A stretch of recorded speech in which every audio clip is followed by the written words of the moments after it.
everyone, today I'm here with my July wrap up and a bit of a currently reading situation as well.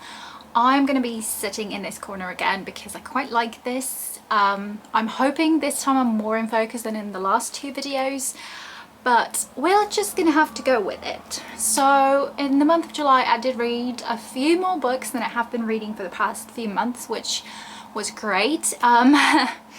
So yeah, let's get through them. So the very first book I finished in the month of July was Viper, the Isles of Storm and Sorrow trilogy by Bex Hogan. This one was on my TBR for a very long time, until one day when I was playing a TBR game by myself. I didn't show it on the videos or anything. Husband's pick came up, so he picked this book and I was putting it off for a long time until one day I just decided, right, that's it, I do need to read it. And oh my god, it took me by surprise. I really enjoyed this book. I could so relate to the main character and it took me by surprise. So this book is a YA fantasy. Like I said, it is the first book in the series. It is set on a ship in the sea. We follow our main character Marianne, who is on the ship with her dad, who is the Viper. He serves to the king and he's essentially responsible for making sure that everyone obeys the laws and things like that. There is a quote on the back though: "He will make me a killer or he will have me killed. That is my destiny." I didn't expect much from this book, but like I said, I really enjoyed this book. I like the main character. I like even the atmosphere of the book. It was mostly set on a ship. It was brutal in places though. Like, I didn't expect that for a YA book. Brutal and maybe gruesome in places. But at the same time, I really enjoyed it. There was nothing off-putting about this book at all, apart from, like I said, it was a little bit brutal. I really related to the main character quite a bit. I even bought the second and third books in the trilogy and I look forward to starting them at some point and hopefully reading them. But like I said, it really took me by surprise. It's definitely going to be one of my favourite books of the year because it was so good. The atmosphere, the characters, the plot, it just so drew me in. I was really pleasantly surprised by it. Really highly recommend this because I've not seen many people talk about this book at all. So I do suggest you read it if you like stories set on the sea. Next book I finally read is Circus of Wonders by Elizabeth McNeill. I think I put it in my first 5-star prediction video. It didn't quite get there at all, but I think it's my problem because I don't normally like stories about circus. So I think it was a bit ambitious of me thinking that I was gonna love it. But it is the second book by Elizabeth McNeill. I read the first one, The Doll Factory, and absolutely adored that one. This one though, like I said, I didn't particularly like it as much. So in this one we follow our main character Nell, whose skin is speckled with birthmarks, and then one day she's just sold to a circus. There we meet a few different people and the circus owner as well, and then Nell becomes more and more famous.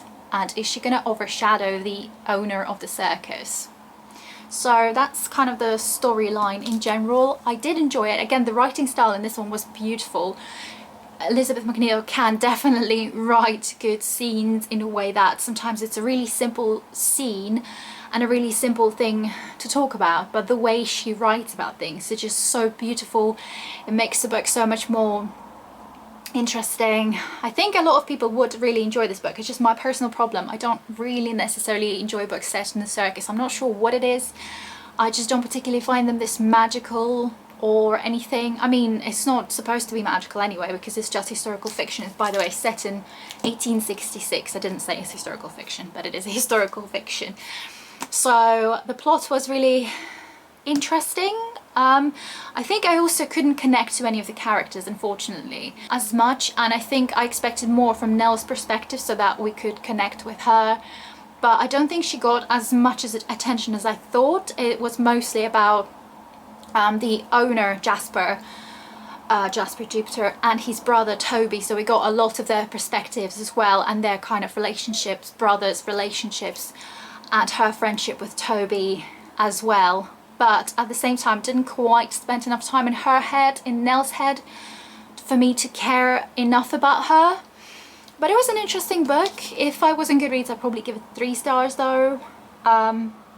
So a little bit disappointed, but still, whenever she writes anything else, I'm just going to buy it and devour it. But this one is a little bit of a letdown. But just on a personal level, not that I didn't enjoy the book, I did enjoy it, just not as much as I would have liked to. The next book is the one that I chose just according to my mood. So one day I just went to my bookshelf, picked up a book that I was in the mood for, and that turned out to be The Foundling by Stacey Halls, another historical fiction, by the way. I've got the third book by the author Mrs. England, the third, I mean they're completely different stories, but I read The Familiars and really enjoyed it. Then I had that one, hadn't read it for a long time, and then I've got Mrs. England somewhere. But I wanted to read this one first, and now I did as well. This one is also signed by the author. So yeah. So in this story we follow our main character, who is unfortunately, when she's given birth to a baby, she has to give that baby away to the Foundling hospital where they take care of the babies. And it's set in 1754. One day Bess is our main character, she comes back to the Foundling to get her baby. I think it's 6 years after she's given her away. But they say that she's already claimed her. So who is this woman who's already claimed her daughter? So I really enjoyed this book more than I thought, to be honest. The atmosphere of this book was beautiful. It was a little bit kind of sad in places because Bess, the main character, she's quite poor. She comes from a poor family, so they do their best to kind of survive, and it's not always very positive in that way, but she did her best. She was never like exactly sad about it. She just did her best to get her daughter as well. She was saving a lot of money. So yeah, I really enjoyed this book, and I think this one kind of tested a lot of like what's good, what's bad, because there are two different perspectives from people. I can't quite say a lot about it. I think it's going to be spoilery, so I'm just going to be pretty vague about it. But there are two different perspectives and two different opinions, and I felt like every one of them is right and wrong at the same time. So it was really confusing situation. So I couldn't quite decide whose side I was on. I was on both of their sides at the same time, which was really confusing, like I said. But I think it's really good, and it does also show how sometimes when you say a story from one point of view, you think one way, but when you hear a story from somebody else, the same story, like a different side of the coin, that changes your perspective completely. And I think you can apply that in real life quite a lot as well. So it did make me think of that as well. But I really enjoyed this book. I think I would give it 4 stars if I could rate it on Goodreads. It was really good. The atmosphere, the characters in this one as well, the plot itself.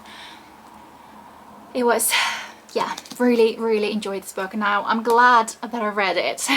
Next one was a DNF, and that was Whistle in the Dark by Emma Healy. This one was supposed to be July's pick for a book club that I'm a part of, Just One More Page. Again, the link will be in the description.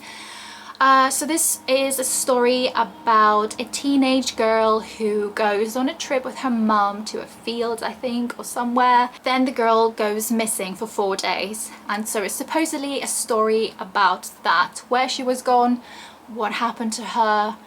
It sounds good, right? I read 22 pages and decided I can't take this anymore. The mother's perspective, she's so overprotective, so over anxious, to the point that to me that was super uncomfortable to read, because I'm an overthinker, I'm an anxious person, so being in her head just triggers so many things to me that I thought, God, no, I don't want to read that. But also it was just extremely uncomfortable and not interesting for me to read from her point of view, because she was obsessed about it, why her daughter was missing. I mean, she's returned obviously here. And also the perspective of a teenage girl as well. Oh my God. I felt like she was genuinely like maybe seeking attention, and she was annoying me a hell of a lot. And I've only read 22 pages, like I said. Then I went on Goodreads just to see the reviews, if it gets better, if it's worth reading or not. And I've decided after reading the reviews, no, it's not worth it for me, because mostly this book is not about the mystery of where the girl was gone to.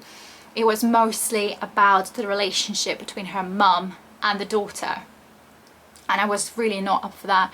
Then I also googled the end as well, and I thought if I read that book I'd be so disappointed with that ending. I'd just probably want to throw the book out of the window if I had to endure it for this amount of pages and then get that kind of ending. I'd just be so annoyed. So I'm glad I didn't waste my time on it in the nicest way. But I do have a second book by this author, rather the first one. I think this one was the second one. Elizabeth is Missing, somewhere on my shelf. I do look forward to that one because that one should be better. Because this one, just the mum's perspective and the daughter's perspective just was not for me. I was not there for that. I did not want to be in a teenager's head who is all spoiled and attention seeking. I just could not stand it at all. So DNF'd it.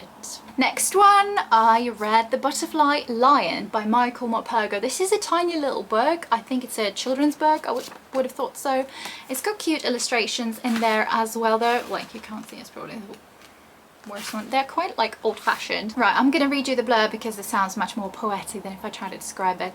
Bertie rescues an orphaned white lion cub from the African field.